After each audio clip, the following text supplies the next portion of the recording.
Welcome to Tech Talk, brought to you by Now Media Networks. Join host Greg Schaffer as he takes you into the fast-paced world of technology, exploring breakthroughs in AI, cybersecurity, and beyond. Discover the strategies and insights driving today's tech revolution.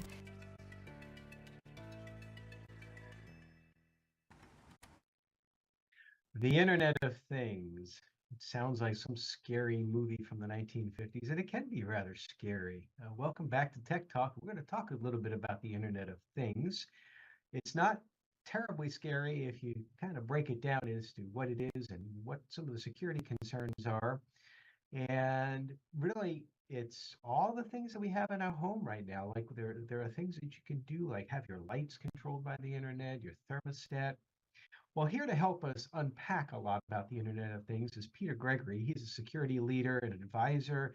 He's the author of more than 50 books on information security and other things. Peter, thank you so much for joining us today. Greg, it's great to be here, and thanks for having me on today. So I really want to dig into this Internet of Things because it can sound like that it's rather scary. And let's start out with, what are some of the more pressing concerns related to this growing use of the Internet of Things, not only from a security perspective, but other use perspective as well? Yeah, let's see. Great question, Greg. I would start off by saying that the main problem lies in how IoT products are designed and built. Often we see substandard security features like vulnerability management.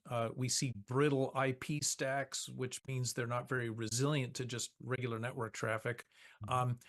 Many IoT products lack the ability for vendors to push security updates and patches. Many IoT products have generic and or hard-coded login credentials, say, for a security camera to log into a server somewhere. Sometimes you find that the code in that camera has generic credentials that are burned in and can't be changed. Also, lack of device hardening, meaning that a lot of IoT devices are not hardened or made resilient to resist attacks by attackers. And finally, there is a lack of encrypted communications. One could say, well, it's just a thermostat, or it's just, let's say it's just a thermostat, but really, here, let me attack your thermostat and log in using a simple exploit because it's not hardened in any way. And I'm going to change your HVAC system settings and sabotage your data center. So you still think that IoT security is not a problem? Well, I think that from a use case, sometimes perhaps us as homeowners and business owners, we don't sometimes understand that there are security concerns with these sorts of devices. And so I want to kind of, when we talk about information security and risk management, we talk about balancing the risk versus the reward. I have to ask, why are some of the reasons that folks might end up using these devices? I mean, why would you want to have your thermostat, for example, like on the internet? Well, these devices really enable convenience for their users. Continuing in the thermostat example, it enables, say, a homeowner or small business owner to monitor and manage the environmental controls even remotely, even if they aren't in their business. In general, IoT products enable remote management and or monitoring of many things, from manufacturing assembly lines to video surveillance to smart TVs, thermostats, and other appliances. I mean, in some cases, I think they've gone a little too far. I mean, really, do I need a smart coffee maker so that I can push go from from my smartphone before I roll out of bed and have coffee, waiting for me in the kitchen? I mean, the convenience, there's risk as well. And often we don't understand that there is that trade-off. I was actually thinking the coffee maker is a great example, but I was thinking about the refrigerator where you can track your inventory so that you know what to pick up. But we had technology back in our day where we would take like paper and write lists and open up the door and then put something else on the list so that we knew what to. So yeah, there is the convenience factor, but there are other ways to do it that are more secure. And of course, when we're talking about paper is pretty hard to hack over the net, of course. It's one of the most secure communications out there until you let it out of your physical presence, and that's a whole other discussion. But Sure. let's talk a little bit about safeguarding these devices because there are benefits for Internet of Things. I personally, one of my favorites are the light controls. You can control lights both automatically, like have a timer on them, but you can also control them when you're away from the house, make it look like maybe that there's something going on there and all that. And cameras are great as well too. But we need to make sure that these are secure. So what are some things that businesses, and then by extension, maybe what are some things that homeowners can do to help secure these devices? Because this adoption is just going to continue. I mean, how many on average do we see in a home nowadays? 30, 40, maybe even more? Oh, for sure, Greg. And what I'd say, and some of these things though are difficult for non-technical small business and homeowners to do. For instance, changing the as delivered administrative password on a device. I mean, even that can be, it's easy for us, but it can be daunting for a non-technical person who just wants a security camera or a smart fridge or whatever the smart thing is, right? Um, but a few of the simple safeguards are this. Number one, um, have all of your smart devices that those that are Wi-Fi anyway, have them connect to your guest network instead of your internal network. This way, if one of your devices is compromised based on some of the issues we talked about a minute ago, then a compromised IoT device is not going to be able to access other devices in your internal network, which could be, laptops, desktops, servers, storage systems, and other IoT devices. What about perhaps, is there any way that maybe the Internet of Things manufacturers might come out with some easier ways for consumers to make sure that the product is secure right out of the box, so to speak? Oh, for sure, Greg. One thing that have looked into recently is that the FCC has recently adopted what they call an IoT device trust mark. Mm. Now, I don't specialize and spend a lot of time in IoT security.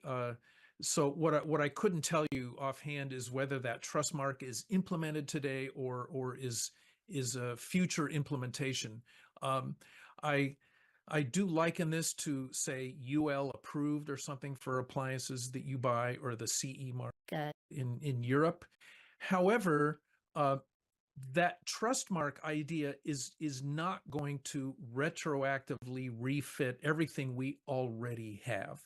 Uh, I don't have real statistics on this, but I would gather that people replace their Wi-Fi access point every, say, 4 to 6 years.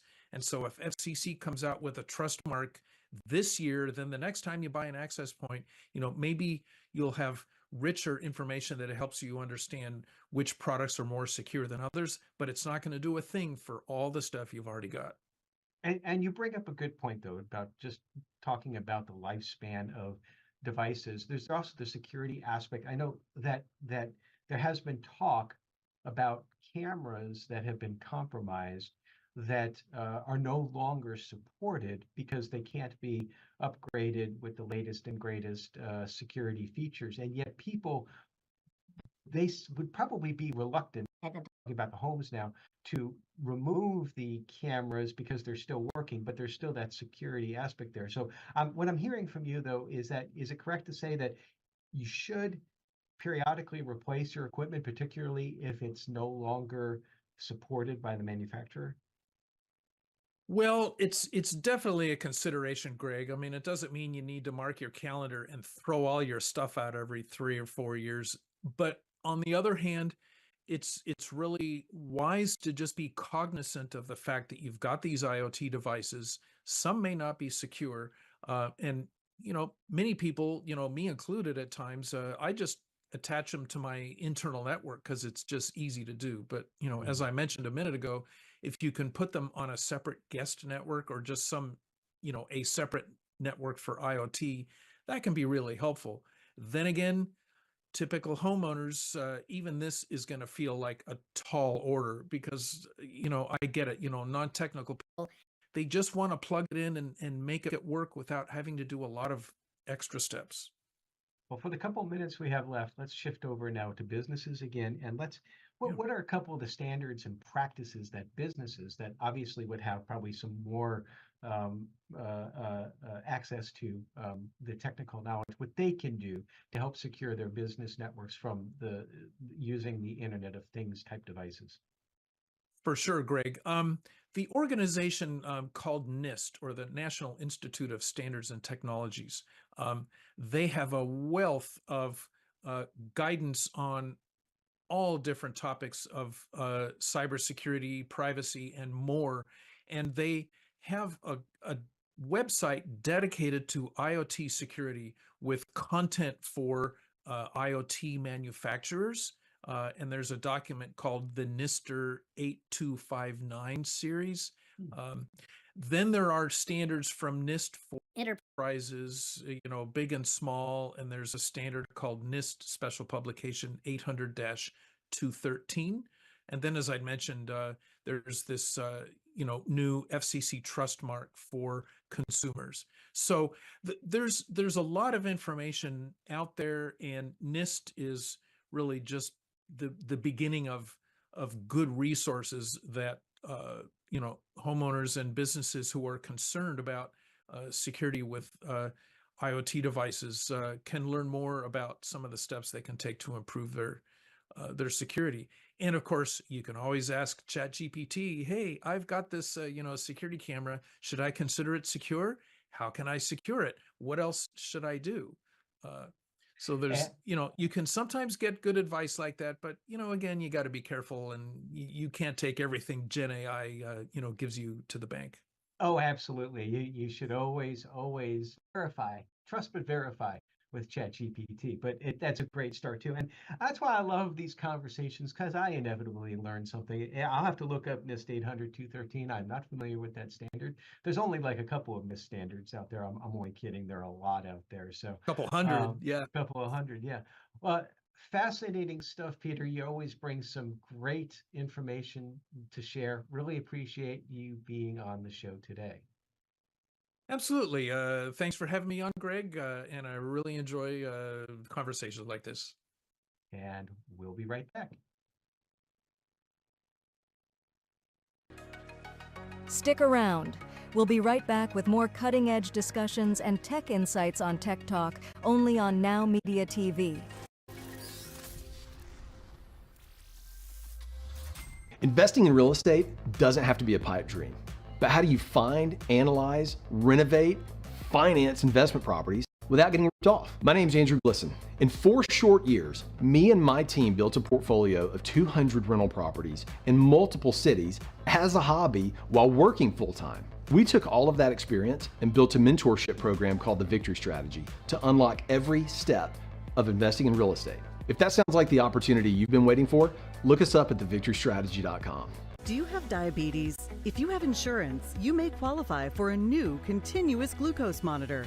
With a CGM, you can continuously track your levels and trends, spend more time in range, significantly lower your A1C, and share important data with loved ones and caregivers.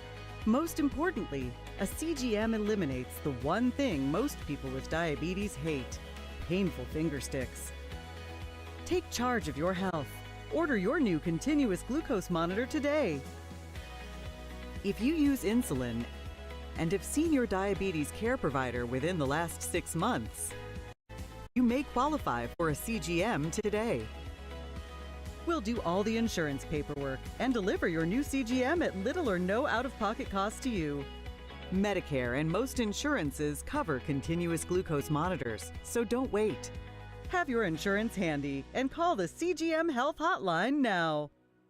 Are you on Medicaid and in need of bladder control and incontinence products? Then stay tuned for a free offer from Active Style. At Active Style, we understand your needs and offer convenient home delivery of incontinence products for children and adults. And they may be available at no cost to you if you're Medicaid eligible.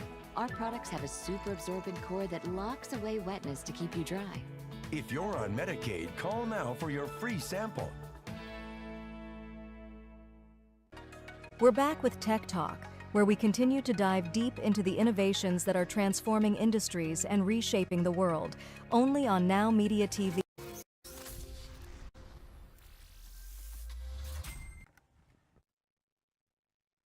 Generative AI has been around for not too long. It's become very popular. And so suddenly people are talking about artificial intelligence. But actually, artificial intelligence has been around for quite some time. And so to help unpack some of the potential and the concerns and the opportunities associated with artificial intelligence, Byron Reese, author of The Fourth Age, Smart Robots, Conscious Computers, and the Future of Humanity, joins us to help unpack all of this. Byron, thank you so much for joining us today.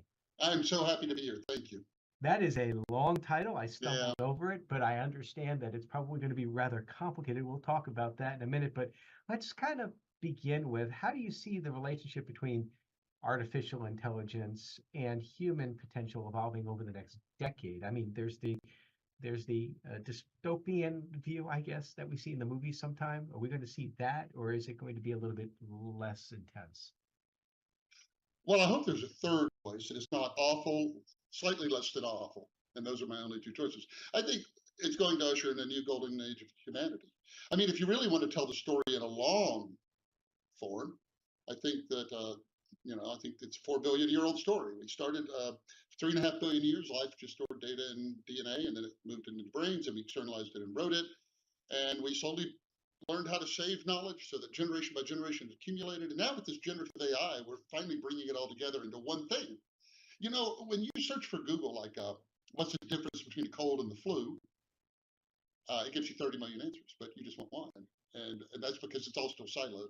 And so what we're going to see, I think, is something that will be basically a collective memory of the planet, every cause and effect, so that, they say Solomon was the wisest person who ever lived. Well, everybody in the future will be wiser than Solomon, because everybody's going to have the life experiences of everybody who lived before them, informing their decisions. It's the beginning of a shift as profound as the evolution of brains, of life itself. Like, this is a big deal. So adding on the layer of the interface of now the generative AI, that's sort of expanding the use so that everybody can tap into this global knowledge? I think so. I mean, artificial intelligence is an unfortunate term because it means two unrelated things, unrelated. Mm-hmm. And one of them you obliquely referred to when you said we see in the movies. That's something called general AI. And we don't have that. Nobody knows how to build it. And I hold a minority view, probably 5% among AI people, that it's impossible. It cannot be done. It is not possible because people are not machines. And if you are not a machine, then we're not going to build a machine that duplicates what you do. Then there's another kind of AI called narrow AI, and that's what we do know how to do. And that's where you just take a lot of data and you look for patterns in it and use those patterns to make predictions. And we're real good at that, and we're getting better. But that isn't going to take over the world. I mean, what people worry about with that is, the jobs are going away or something. But that isn't going to wake up, and it's not Skynet. It's just actually a pretty boring technology.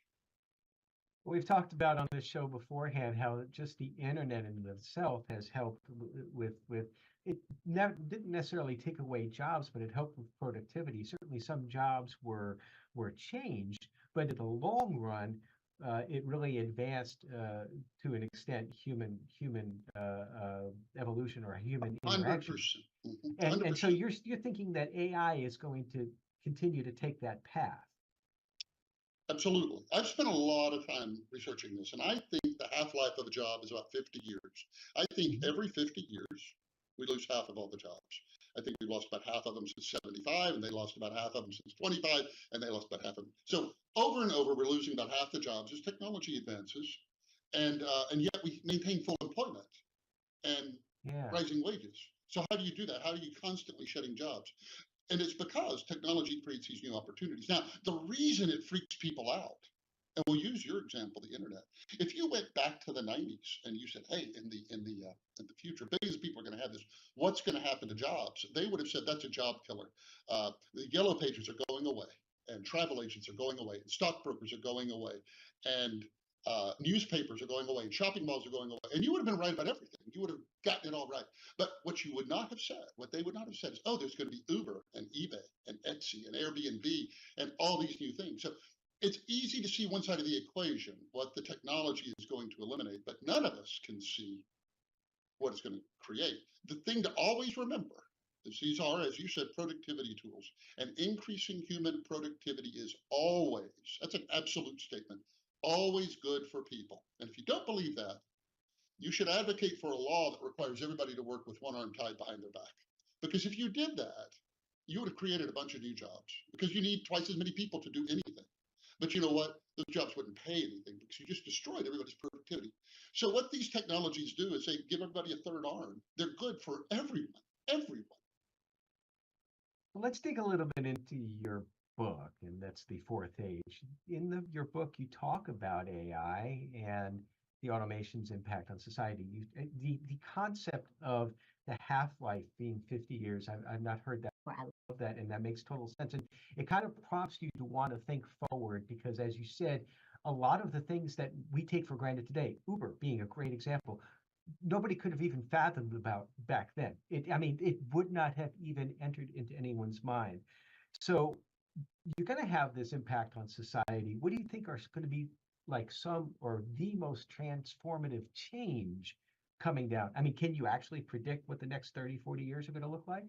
I think we'll lose half of all the jobs. Unfortunately, it's actually going quite slow.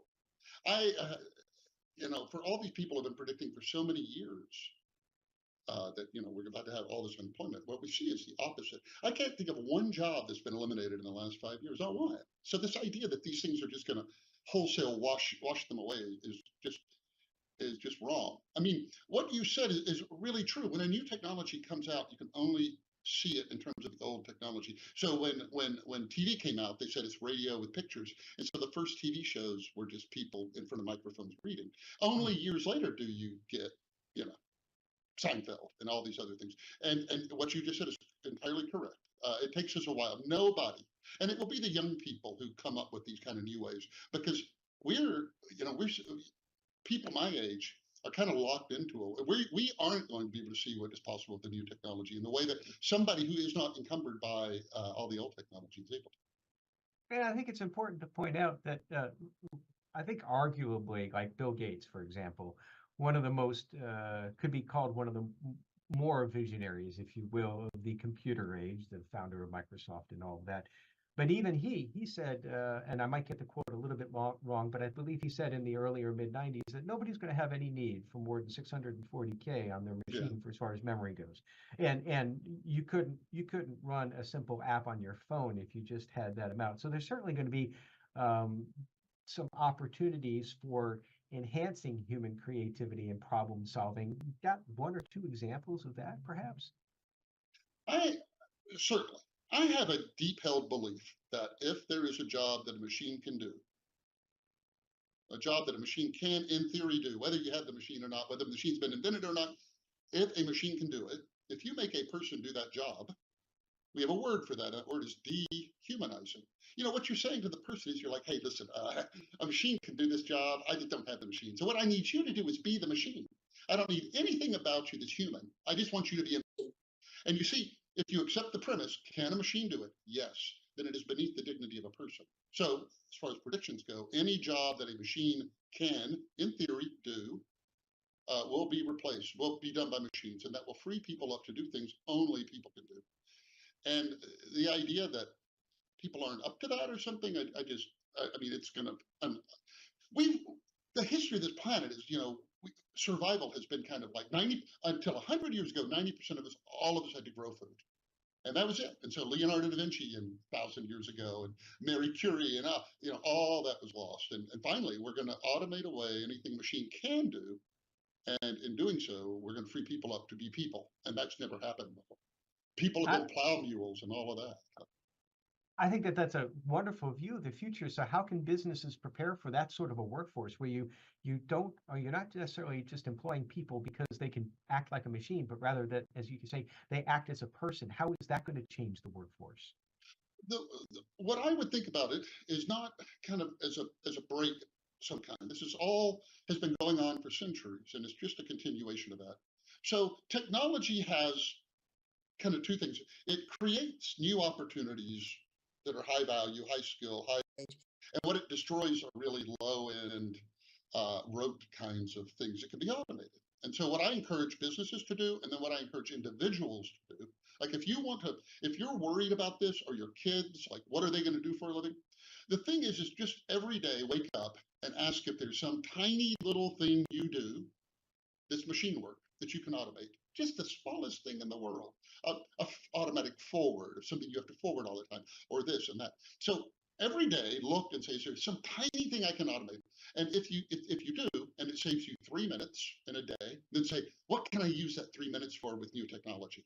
And if you just keep doing that, like day to day, a little bit at a time, you're always going to be automating away. What you said is it changed a lot of jobs. You're going to be automating away lots of parts of your job that can be automated away, and then using technology to create new opportunities. And I think that's accessible for everybody, up and down kind of education level, age, all of that. That's just humanity. Everybody's got a third arm. What do you want to do with it? And what you don't want to do with it is just be a three-armed machine. With every new technology, and every technology, I guess you could say, that's like there are ways you can use it, and certainly there would have to be some ethical considerations with regards to how you're using AI. So, what ethical considerations would come up here, or is it kind of the same thing where it's the same as any tool? It's you're just using the tool to perform a function, and the ethics come into the function that you're performing? I think so. I mean, in the end, artificial intelligence is just math, math, just numbers, adding and subtracting numbers. And what has happened is because of movies and all of that, we have a different image of it. And so we all do something called reasoning from fictional evidence. We take that fictional evidence and we say that looks really plausible, and we start doing that. That isn't what this is. This is a technology that brings together the knowledge of humans and uses it to project the future. And now that we're better at collecting that knowledge and we have more compute, we're going to get better at doing that. I think we will do what Aeschylus predicted thousands of years ago when he said we will tame the savage heart of man and make gentle the life of this world. That's a great place to leave it. I love that view of the future, and really appreciate you coming on to unpack some of this with regards to AI. The book, again, is The Fourth Age. Byron, thank you so much for joining us today. Thank you for having me. We'll be right back. Stick around. We'll be right back with more cutting-edge discussions and tech insights on Tech Talk, only on Now Media TV.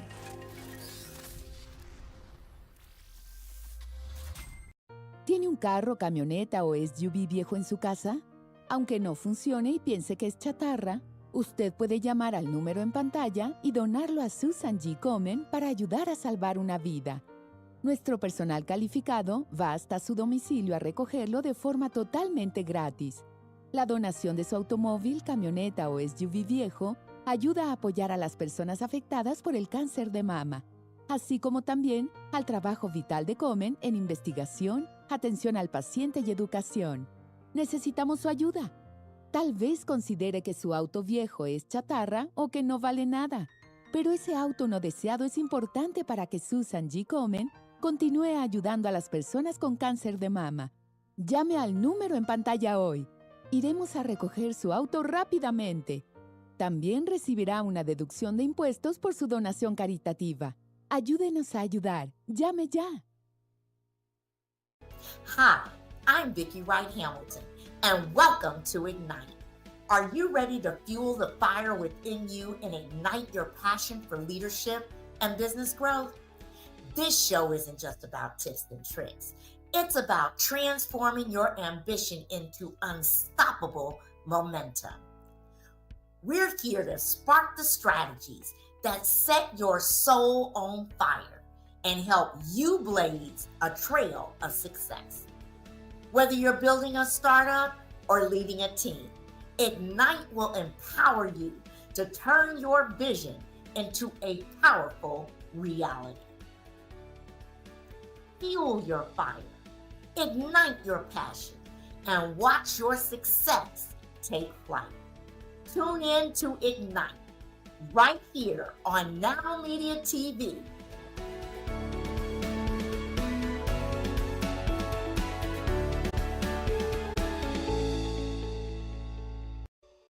Are you nearly maxed out on your credit cards? It doesn't matter if you're using your credit cards for fun or to survive. At the end of the month, your statements come in, and you can either pay them or you can't. If you can't, late fees and interest rates get tacked on. And now you're struggling just to make the minimum payment due. Do you feel trapped? Am I talking to you? Good, because I personally researched some companies that can help you. They may be able to reduce your credit card balances by 50% and stop the late fees. If you qualify, please call our special debt hotline number right now for a complimentary free 5-minute consultation. Deal with your credit card problem now before it gets much worse and put more money back in your pocket. Trust me, I've been there too. Call right now. Call 855-993-2096 right now. That's 855-993-2096.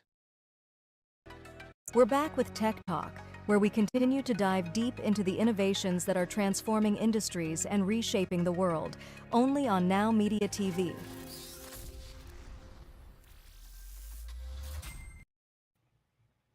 Welcome back to Tech Talk. I'm Greg Schaffer. Happy to have you here. You know, I've been in technology for some time. I like to equate it to the beginning of the days of the internet. In fact, when I first started, there wasn't such a thing as twisted pair Ethernet, and that's been a long time ago. Seen a lot of changes during that time.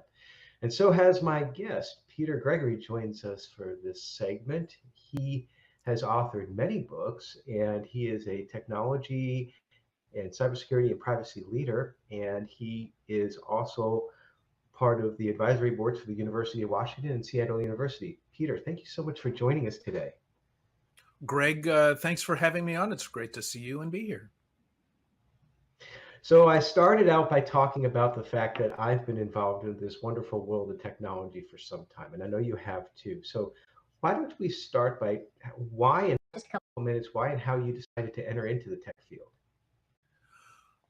Greg, this goes back to my early teen years when I became an electronics hobbyist, inspired in part by my uncle Clark Harris of Los Angeles, who was an amateur astronomer and an inventor.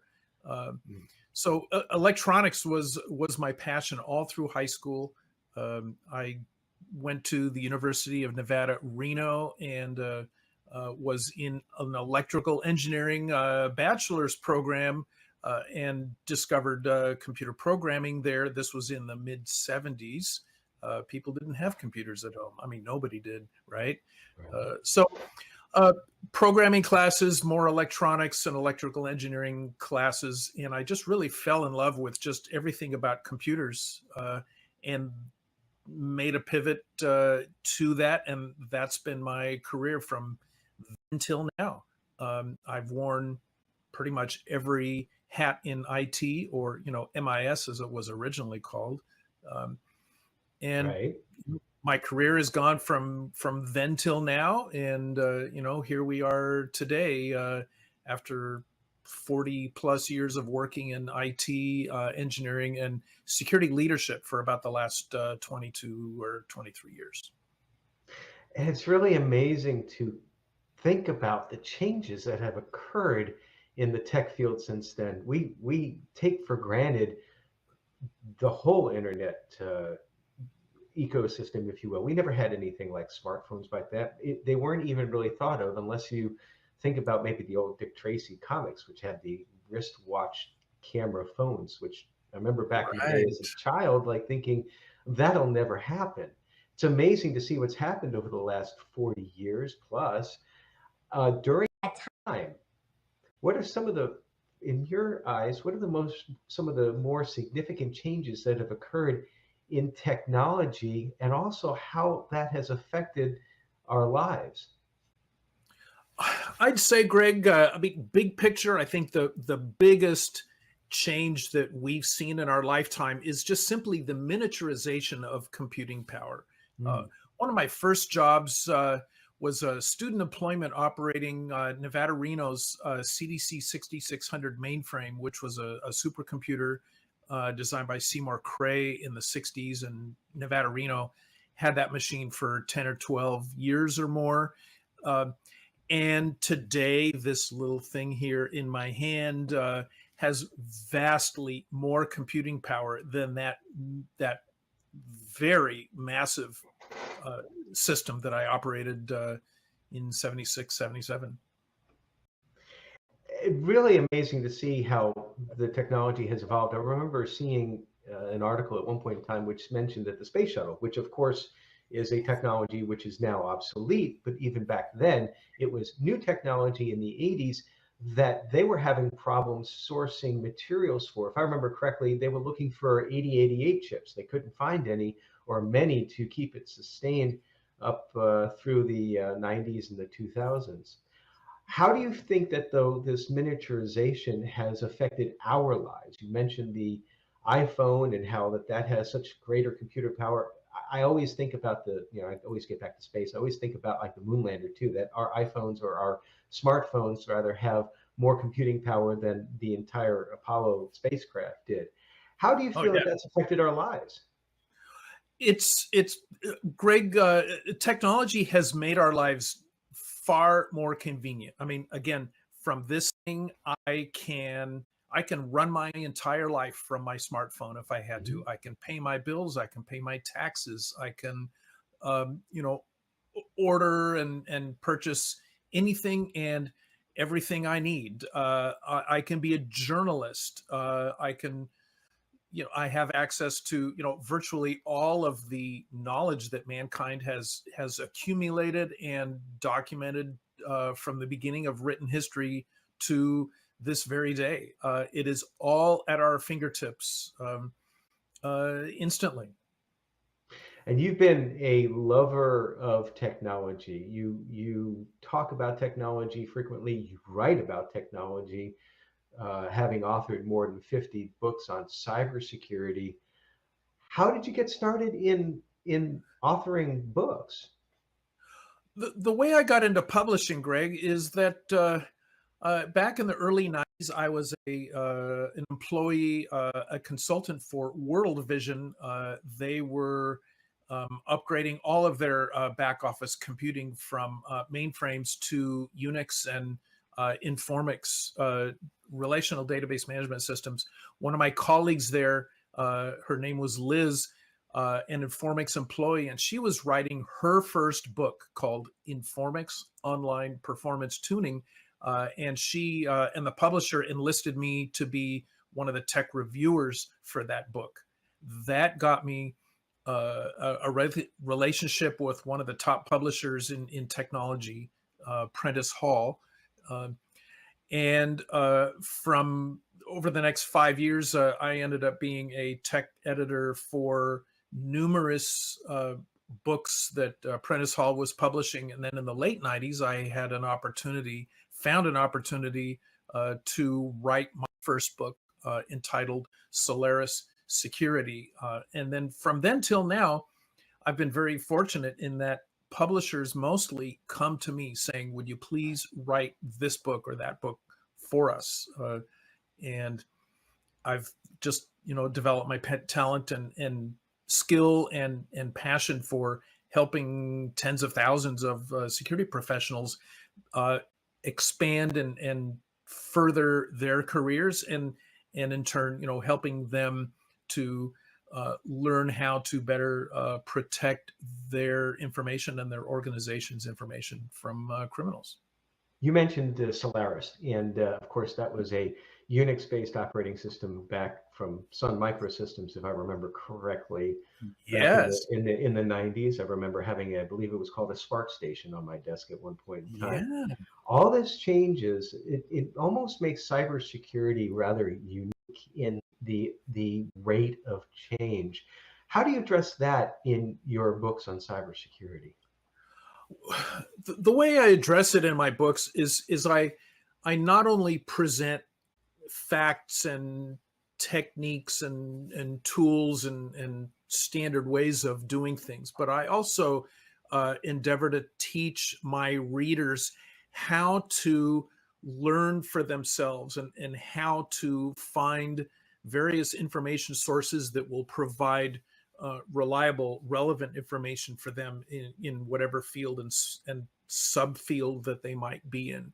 So my mission has been not to just teach them, but to teach them how to fish, because there's only one of me and there's a lot of them. So helping others become self-sufficient and to take responsibility for their career, to move their career forward in a way that they want, and to learn for themselves on how to learn. I love that servant attitude, and it definitely does help with trying to understand that it's not necessarily easy to learn new technology, new techniques, new processes as it changes so rapidly. And I know your books have helped many studying for various certifications and some other concepts out there. But one of your books is a little bit different. Actually, helped me when I was writing information security for small and mid-sized businesses, and that is The Art of Writing Technical Books. Now, tell me a little bit about the difference between writing technical books and other books, other factual books, and what's like one or a couple of advice points that you would give to those in the tech field who, and it doesn't have to necessarily be cybersecurity, those in the tech field who feel like they have a book within them and want to get it out. Great question, Greg. I've been wanting to write that book for years, ever since I had written my first couple of books back in the early 2000s. I started becoming a lot of people's best friend.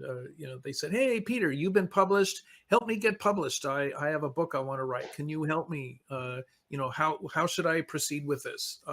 And I helped a lot of people get published. But all along that way, I thought, I've really got to write a book on how to get it done, because I can reach far more people that way. And 2.5, 3 years ago, I finally had a break between books that was big enough that I could and did get that book written and published. It's a niche audience there, technology people who want to get published, but I explain the whole thing from end to end, from idea to the actual writing and organizing and getting your tech all figured out, to working with publishers, negotiating contracts, promoting your book, working with co-authors, and all of the nuts and bolts involved in writing. Fascinating stuff. And like I said beforehand, it really helped me, and I appreciate it so much. I also appreciate you taking the time to join us today on Tech Talk. It's been informative. We'll have to have you back sometime. Absolutely. Been my pleasure, Greg. And I'm looking forward to watching other episodes of your show. And we'll be right back after these messages. Stick around. We'll be right back with more cutting-edge discussions and tech insights on Tech Talk, only on Now Media TV. How would you like to go on a 5-star vacation for just $99? We're talking about the quality of a Westgate resort for $99. Not for one night, but for 3 fantastic nights at one of their luxurious destinations across the United States. And you'll even get a free $100 Visa gift card just for making a reservation. We've got some of the choicest destinations that you'll love in the United States that you can choose from for just $99 for a 3-night stay. Take your family, take a special loved one, but getaway. Go on vacation with Westgate Resorts. Call now to make a reservation for just $99 and you get a free $100 Visa gift card. Call Westgate right now and book your vacation. Here's the number. Call 877-930-3491. That's 877-930-3491. Again, 877-930-3491.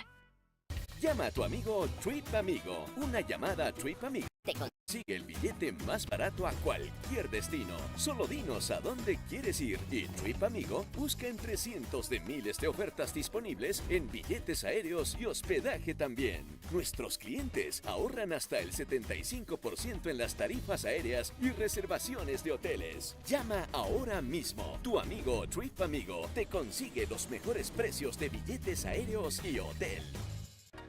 We're back with Tech Talk, where we continue to dive deep into the innovations that are transforming industries and reshaping the world, only on Now Media TV.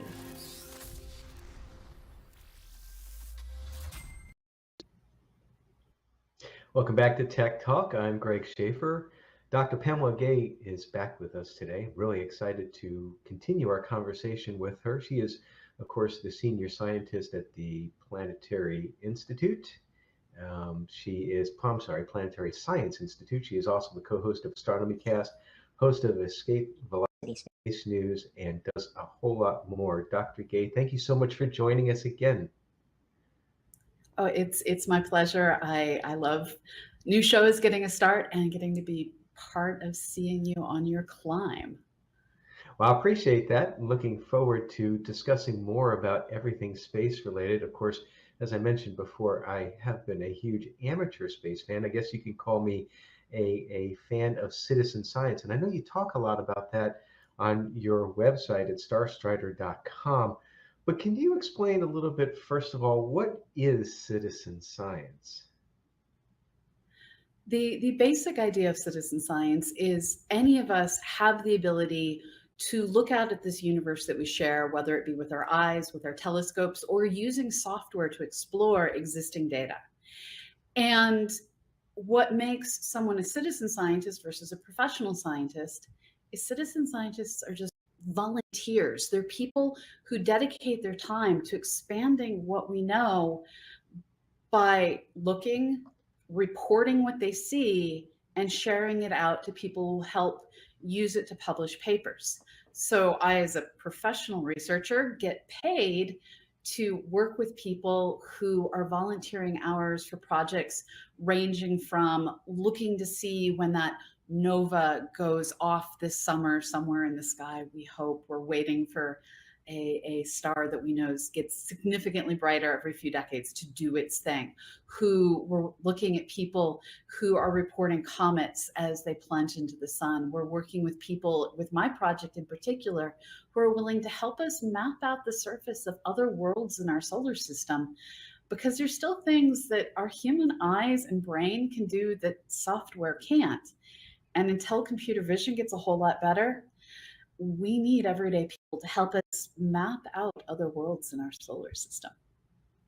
Does somebody have to have credentials or a degree or pass a test, or can it literally be anybody with in the case of astronomy, with a telescope and a desire? In general, we require people to demonstrate a certain level of skill. For instance, the Minor Planet Center in Boston, they take in asteroid data collected by people all over the world who are looking at the sky and often discovering new asteroids just crossing through their images.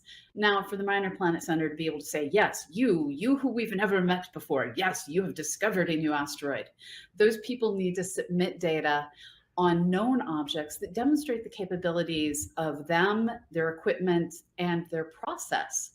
Once those folks get validated, they can go off and discover new objects.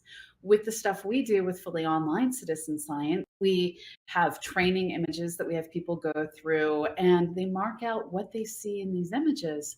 And using those training images, we can say, yeah, this is someone who's actually doing a valid job and not somebody's cat that has absconded with the mouse and is trying to do science. And so there's a validation to everything that gets done, but anyone who's willing to take the time to learn a process can participate. And it's something where, if you think about it, we've always been engaging students in helping us in our research. And why can't someone like you be my peer, my colleague, my student who's learning the process? You know, I'm going to reach back to my memory back more than 20, 25 years ago. And I'm going to guess 96, but I might be off by a little bit. And one of the coolest things that I remember as sort of an astronomy nerd was when, and correct me if I'm wrong, but a comet broke apart and collided and basically was sucked up by Jupiter. Shoemaker-Levy, I think it was, or Levy, if I'm pronouncing it correctly. Shoemaker-Levy 9, that was the summer, I believe, of 1993. I was off working by on a few years. Peak Observatory. Yeah, well, I was there at the observatory as a student when this happened. And so it's a strong memory for me. It was the first time I ever used this thing we call the internet today. And so it was a really cool summer. But they were not citizen science advisors or Levy anything. was. Oh, Levy. So here's the thing about those discoverers. It was Eugene Shoemaker, who is a planetary scientist, or he was. He's now passed away. But David Levy, he's an English major. He's a writer. He's someone who's been doing amateur astronomy since he was a small child. And over the decades of his life, he memorized so much of the sky that he could look out and say, yes, that field that has this fuzzy thing in it, that fuzzy thing wasn't there yesterday. We have now discovered a comet. And this was one of his passions that he did with his own personal equipment sitting outside. So I guess then that could probably be one of the more famous examples of a citizen science contribution to astronomy. Yeah. Because I was going to ask, well, exactly. what's a really good one? And there's one right there. That's amazing that anybody can just, with the passion and of course with some vetting, actually be a part of this. But it's sometimes difficult for folks in the general public because some of this can be really complex. I know as a science fiction fan, I always get a little bit disturbed and perturbed whenever I hear or see, I'm sure you do too, where they kind of really mess up astronomy in shows like, Earth is like rotating in the galaxy or something like that, or we're in multiple galaxies, right? Or something along those lines. So there are some complex things going on here. Just the idea of orbital mechanics and how a comet would hit a planet, for example. But you seem to be able to make these complex scientific concepts consumable by the public, which I think is wonderful. How do you do that? It's honestly just, we each have different things that we're passionate about doing. I too am completely a lover of science fiction. And if any of you out there ever need a science advisor for your science fiction, I am here for you. And growing up, I just wanted to understand all the science in these stories that I loved, all of the science that inspired the names of the characters. For instance, in Battlestar Galactica, that was my first passion. And along the way, I was like, hey, what are you doing? And when you're a kid, you learn to either get beat up or break things down into terms that make things interesting to your peers. And I was that spacey, geeky child from second grade on who was trying to explain space, trying to get other people interested, writing fan fiction. I was that kind of a nerd as a youngling. And I just kept going. And the first time I ever gave a public talk on astronomy was actually when I was in high school. I had gone as part of a peacekeeping exchange to the Soviet Union to study at the 6-meter observatory. And when I came back, I was asked to talk about that observatory. And here I was, a kid, talking to a room full of people old enough to be my parents and grandparents about my time on the top of a mountain, half a world away. And I wanted to make them both know I understood my science and make them understand my science. And that's been my goal ever since, to make sure I understand what I'm doing at such a deep level that I can make somebody else both care about it and also understand it at least a surface level. I remember, not directly, I was a little bit too young for this, but during what would be, I guess, considered one of the golden ages of space exploration during the 60s. It captured the imagination of children, the moon landing with Apollo 11. I was only 2 at the time, that's why I didn't remember that, but I did remember one of the later ones, I think probably the last one, which I think was 17. Lots happened in space exploration, and that was also the beginning of the golden age of sci-fi. You had Star Trek, which was a radically different show, showed us being able to get to planets just almost like that. You mentioned Battlestar Galactica. Star Wars was during this time as well too. So we've kind of grown up with the idea that it should be so easy to get to planets, but it's really not that easy because of the vast distances. So we're currently looking at eventually trying to get to Mars, maybe in our lifetimes that might happen. But what are some of your thoughts as far as space exploration? Obviously, we're not going to see anything outside of the solar system as far as human travel goes. So let's keep it like kind of local to the local solar system. So this is one of these things where it all comes down to how much money are the nations of the world willing to put into space exploration.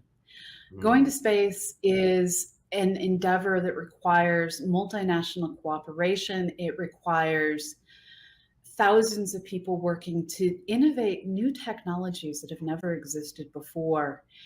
And this isn't a cheap process. This is actually something I'm doing a lot of writing on lately because of NASA's current plans to return to the moon with the Artemis missions and the unfortunate recent cancellation of the Viper rover, that it just got so over budget that in order to keep everything else going, for want of $100 million, a completed mission has been canceled.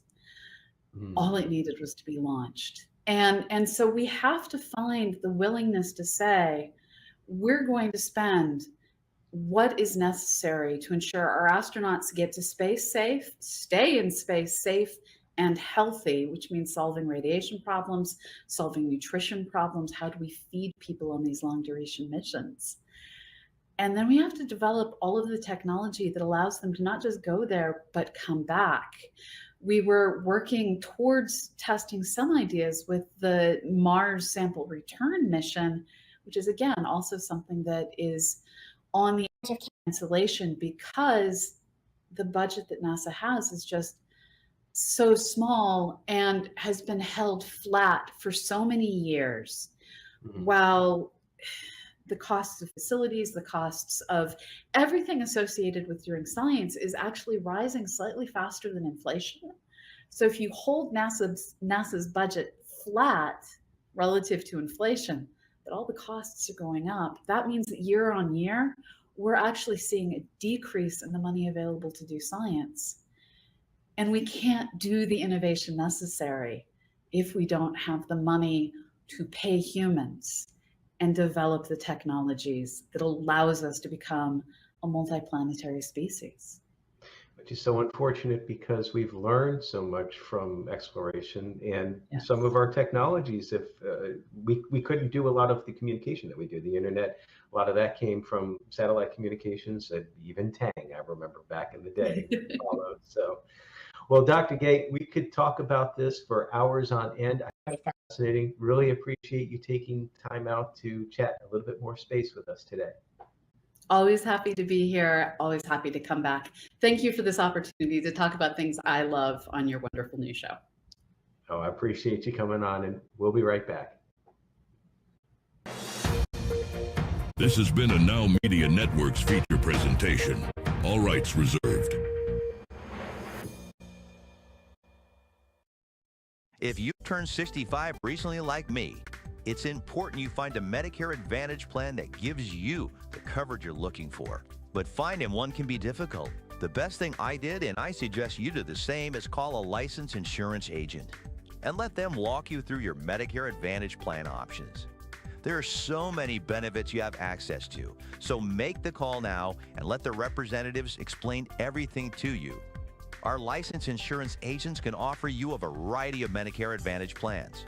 Plus, the call is free, the information is free, and there's no obligation to enroll. We're here to make it easy for you to select a Medicare Advantage plan that may work for your needs.